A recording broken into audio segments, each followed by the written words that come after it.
రామనామం సదా రామరామేతి రామామృతం తే రామ రామ రామ రామ అనే నామామృతాన్ని నిరంతరం జపించిన వాడు ఎవరండి? ప్రపంచం మొత్తం మీద ఆ ఖ్యాతి హనుమంతుడు ఒక్కడికే దక్కింది.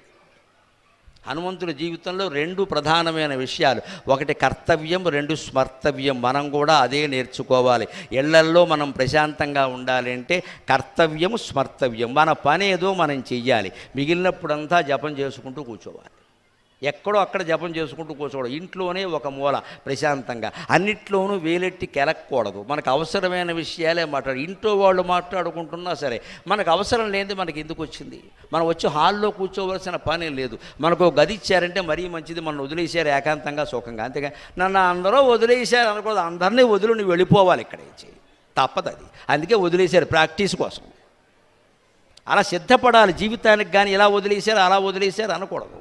హనుమంతుడు అలాగే వదిలేసేవాడు. అంత సముద్రము దాటాడు, ఏ సన్మానము కోరుకోవాలి. ఈ కోతులన్నీ వెళ్ళి రాముడు మెళ్ళ మీద తోళ్ల మీద ఎక్కేసి మేము చూసాం ఇందులో చూసిన వాడు ఒకడు లేడు ఇక్కడ. కష్టపడి వెళ్ళి చూసింది ఆయనేమో దూరంగా కూర్చొని బండ మీద రామ్ రామ్ రామ్ అంటాడు. ఆయన దగ్గరికే రావట్లా. ఆయనకు అర్థమైంది రాముడికి చూసిన వాళ్ళు వీళ్ళు కాదని. అందుకే ఆయనకు నమ్మకంగా ఉంగరం ఆయనకి ఇచ్చాడు. వీళ్ళందరికీ వీళ్ళు ఎవరికిచ్చినా తాకట్టేట్టేస్తాడు. సీతాదేవికి వెళ్ళదు అది. అందులో బంగారం రేట్ ఎక్కువ, 73 అయింది ఇప్పుడు. అందుకని తాకట్టెట్టేస్తాడు ఆయన రాముడు. అందుకే ఇవాళ హనుమంతుడికి ఇచ్చాడు పట్టుకెళ్ళి. ఆయన చూసిచ్చినవాడు దూరంగా కూర్చున్నాడు. వీళ్ళందరూ వచ్చి ఇక్కడ నెత్తిమీ ఎక్కేస్తున్నారు. ఇక్కడ మీరందరూ తప్పుకోండి. ఆయన రాముడు అన్నాడు. అప్పుడు ఆయన వచ్చాక ఊరికే నేను చూశానండి అని ఒక మాట చెప్పాడు అంతే. ఈయన ఆలింగనం చేసుకున్నాడు, ఆనందించి వెళ్ళిపోయాడు. మళ్ళీ ఎప్పుడు ఏ పని చేయమంటే అప్పుడు సముద్రం దూకే విషయంలో కూడా జాంబవంతుడు వచ్చి చెబితేనే ఆ పని చేశాడు, లేకపోతే చేయలేదండి ఆయన. అలాగ మనం కూడా జీవితంలో కర్తవ్యం చెప్పినప్పుడు కర్తవ్యంగానే చెయ్యాలి. అంతకుమించి అధికంగా చెయ్యడం, లేకపోతే అందరికంటే ముందు మనమో దూసుకుంటూ వెళ్ళిపోయి ఏదో చేద్దాం అనుకోవడం, ఇవన్నీ కూడా మనకి చాలా ఇబ్బందులు తెచ్చిపడతాయి. హనుమంతుడి నుంచి నేర్చుకోవలసింది మనం అదే. మిగిలిన సమయం అంతా ఏం చూడు, సదా రామరామేతి నామామృతం, ఎప్పుడూ రామ రామ రామ అనే తారక మంత్రాన్ని జపించుకుంటూ ఉన్నాడు. అటువంటి హనుమంతుణ్ణి హనుమంతం నిరంతం భజేగం నితాంతం భజేగం హనుమంతమేకం నితాంతం భజేగం పిబంతం నమంతం దహసంతం సుదంతం హనుమంతమేకం నితాంతం భజేగం. ఎప్పుడు ఆ రామనామామృతాన్ని పిబంతం సేవిస్తూ, నమంతం భక్తితో నమస్కరిస్తూ, సుదంతం ఎప్పుడు పళ్ళు బయటపెట్టి నవ్వుతూ ఉండేవట. కోతి ఆకారంగా దమరు కోతి కిచకిచలాడును అని పళ్ళు బయటపెట్టి ఆనందంగా, సుదంతం మంచి దంతాలన్నీ కనపడేలాగా, హసంతం ఎప్పుడు నవ్వుతూ ఆనందంగా ఉండేవట. ఇంకా ఏ సన్మానాన్ని ఏ సత్కారాన్ని ఆయన కోరుకోవాలి. అటువంటి హనుమంతమేకం నితాంతం భజేకం. అటువంటి హనుమంతుణ్ణి భజించినా కూడా మనకి రామచంద్రమూర్తి యొక్క అనుగ్రహం కలుగుతుంది అన్నారు ఖచ్చితంగా. ఇప్పుడు అకారాలతో నెగటివ్ నిర్మాణం అంటారు. దీని శ్లోకాలు 3 అద్భుతంగా ఉంటాయి. వీటిని నకారాత్మక నిర్మాణం అంటారు. ఇది కానిది ఇది కానిది ఇది కానిది నాకు అక్కర్లేదు అంటే ఇవి కాకుండా ఉన్నది నాకు కావాలి అని అర్థం. ఆ రకంగా 3 శ్లోకాలు అందంగా రాస్తారు శ్రీరామ భుజంగ ప్రయాతంలో. అవి చెప్పుకుందాం మనం. అసీతాకళత్రైరకోదండభూషైః అసీతాకళత్రైరకోదండభూషైః అసౌమిత్రివంద్యైరచండ ప్రతాపైః అలంకేశకాలైరసుగ్రీవమిత్రైః అరామాభిధేయా న దైవం అరామాభిధేయైరలం దైవతం నక అరామాభిధేయైరలం దైవతైర్నక. అసీతాకళత్రైః అకోదండభూషైః. రామచంద్రమూర్తి అంటే ఎప్పుడూ సీతతో కలిసి ఉంటాడు. రాముడికి ఇతర దైవాలకి తేడా ఏమిటంటే శివుడు ఒక్కడు ఉండే సందర్భాలు ఉంటాయి, తపస్సులో ఉంటాడు. శివుడు నటరాజుగా ఉంటాడు. పార్వతీదేవి ఆయనతో ఉండాలని ఏం లేదు, ఆయనలో సగం ఆవిడ ఎప్పుడూ ఉండనే ఉంది అక్కడ. కృష్ణుడిలో విశేషం ఏమిటంటే ఒక్కడే ఉంటాడు, అకేలా. అందుకే ఆయన మహాయోగి. కృష్ణో యోగి సుఖత్యాగి అంటారు. కృష్ణుడు యోగి. 16,000 మంది ఉండని, ప్రధానంగా 8 మంది ఉండని, అంతేగాని సత్యభామ ఎప్పుడూ ఫోటోల కోసం పోటీ పడుతూ ఉండని ఎవ్వరూ ఉండరు. కృష్ణుడి క్యాలెండర్లో ఒక్కడే ఉంటాడు. ఉంటే గింటే గో ఉంటుంది అంతే, ఇంకెవరు ఉండరు. అదే కృష్ణ పరమాత్మ నుంచి మనం నేర్చుకోవాలి. నీకు ఎంతమంది బంధువులున్నా, ఎంతమంది మిత్రులున్నా, ఎన్ని బంధాలున్నా చివరికి మిగిలేదు నువ్వు ఒక్కడవే. అదే కృష్ణతత్వం. అదే కృష్ణుడి నుంచి నేర్చుకోవాలి.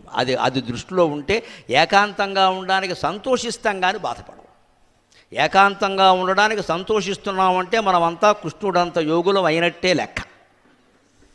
ఏకాంతంగా ఉండడానికి ఇష్టపడే వాళ్ళకి ఎలా ఉన్నా బాగానే ఉంటుంది. 10 మంది ఉన్నా కూడా మంచిదే కదా, దానికే ఉంది. 10 మందిలోనూ ఉండాలి అంటే మాత్రం ఏకాంతంగా ఉండడం కష్టం. కొంతమందికి ఉంటుంది అలాగే. నాకేమిటో నలుగురు ఉంటే కానీ తోచదు. ఎవరికైనా చూపించుకో, మందులు వాడు, అది జబ్బు. ఏమిటి తోచేది? వాళ్ళకి తోచేలా చేయాలి ఏమిటి? మనం ఎక్కడ ఓ పుస్తకం చదువుకోవచ్చు, మన దాన్ని మనం ఉండదు. ఈలోపు ఫోన్ తీసేసి ఎవరినో కెలికేయడం ఎక్కడ? వాడు పని జరగొట్టడం, మన పని జరగొట్టుకోవడం. అంతకంటే ఇదే నేర్చుకోవాల్సింది ఇక్కడ ఖచ్చితంగా. అందుకని రామచంద్రమూర్తి ఏకాంతంగా ఉండడు. ఎందుకు ఉండడు? కృష్ణుడు ఉంటాడుగా, ఆయన ఉండొచ్చుగా. ఉండడు. ఉంటే మరో అవతారం ఎందుకు పని లేక? వెనకటికి ఎవడో బాగా పాటలు పాడేవాడు, ఘంటసాల గారు బాగా ఉన్న రోజుల్లో ఆయన పాడుతుంటే నేను ఘంటసాలలో పాడతా అని వెళ్ళేట. ఆ దర్శకుల్లో ఒకడాయన అన్నట్ట, ఘంటసాలలో పాడడానికి ఆయన ఉన్నాడు కదా, ఇంకో రకంగా పాడితే చెప్పు అన్నట్టే. ఆయన ఉండగా నువ్వెందుకు ఇక్కడ ఘంటసాలలో పాడతా అన్నావు? ఎవరినో అనుకరించాల్సిన పని మనకేమిటండి? నువ్వు ఎంత ఘంటసాలలో పాడదావని అనుకరించినా చివరికి విన్నవాళ్ళు ఏమంటారంటే ఘంటసాలే అంటారు. చివరికి తిరిగిపోయింది. ఎందుకు అనవసరపై అనుకరణ లేనిపోయింది. అందుకే ప్రసిద్ధులైన వాళ్ళు పాడిన పాటలు, పాడిన శ్లోకాలు మనం ఎప్పుడూ పాడకూడదు. మనం కొత్తవి వివరించుకుంటే గొడవ లేదు. మనమే దానికి ప్రమాణం. వాడు పాడింది మనం పాడేమనుకో, ఎంత బాగా పాడినా అలా రాలేదంటారు. లేకపోతే ఏమంటే అలా వచ్చిందంటే మీకు ఆయన అనుగ్రహం అంటారు. వీడు కృషి చేశాడని ఒక్కడండు. అందుకే ఎప్పుడు అనుకరణ చేయకూడదండి. మన స్వతంత్ర ప్రభుత్వం మనకు దోచిన పాట ఏదో మనం పాడుకోవడం మంచిది, గొడవలేదు. ఎవడు రాగం వాడిది, ఎవడు తాళం వాడిది, మెచ్చుకుంటాడు, లేకపోతే లేదు. అలాగే పైకొస్తాడు. అంచేతన అలాగే ఇక్కడ కూడా ఆయన ఉండగా నువ్వెందుకు అన్నట్టుగానే ఉంటుంది వ్యవహారం అది. అందుకని కృష్ణుడు ఉండగా కృష్ణుడు లాంటి వాడు కాదు రాముడు. అందుకని రాముడు ఎప్పుడు రాజు అయిన వాడు ఎవరన్నా మామూలుగా వస్తాడండి? ఒక ముఖ్యమంత్రి పర్యటనకు వస్తే ఆయన ఒక్కరు వస్తారండి? ఎలా కుదురుతుంటే రానిస్తారేటండి? వెనకాల 10 కార్లు, ముందు 10 కార్లు, ట్రాఫిక్ జామ్ అయిపోవాలి, నానా గొడవ అయిపోవాలి. మరి ఒక రాష్ట్ర ముఖ్యమంత్రికి అంత గొడవ ఉంటే రామచంద్రమూర్తికి ఎంత గొడవ ఉంటుందండి? 14 లోకాలు పరిపాలించేవాడికి. అందుకని అసీతాకళత్రై ఎప్పుడు రాముడు రావాలంటే హనుమత్ సీతాలక్ష్మణ భరత శత్రుఘ్న సమేత శ్రీరామచంద్ర పరబ్రహ్మణే నమః అని త్యాగరాజస్వామికి దర్శనమిచ్చినట్టుగా రామ పరివారం మొత్తంతో వస్తాడాయన. మనం ఆయనకి నైవేద్యం పెట్టగలిగితేనే పిలవాలి, లేకపోతే మానే. నువ్వు అక్కడివి 2 పళ్ళేసి కూర్చుంటే రాడిక్కడ. ఆయనకి వెనకాల సైన్యం చాలా ఉంది. వాళ్ళు ఆవిడ ఆయన్ని వదలదు, లక్ష్మణుడు వదలడు, హనుమంతుడు అసలే వదలడు. సీతాదేవి అయినా ఇంకా అప్పుడప్పుడు కాస్త విడిగా ఉంటుంది, హనుమంతుడు అస్సలు వదలడు, మొత్తం కూర్చుంటాడు అక్కడ. అందుకని ఎప్పుడూ సీతాకళత్రంతో కలిసి ఉండేవాడు, హనుమంతునితో కలిసి ఉండేవాడు, భక్త సమాజంతో కలిసి ఉండేవాడు. అకోదండ భూషై కోదండాన్ని ధరించినవాడు రామచంద్రమూర్తి.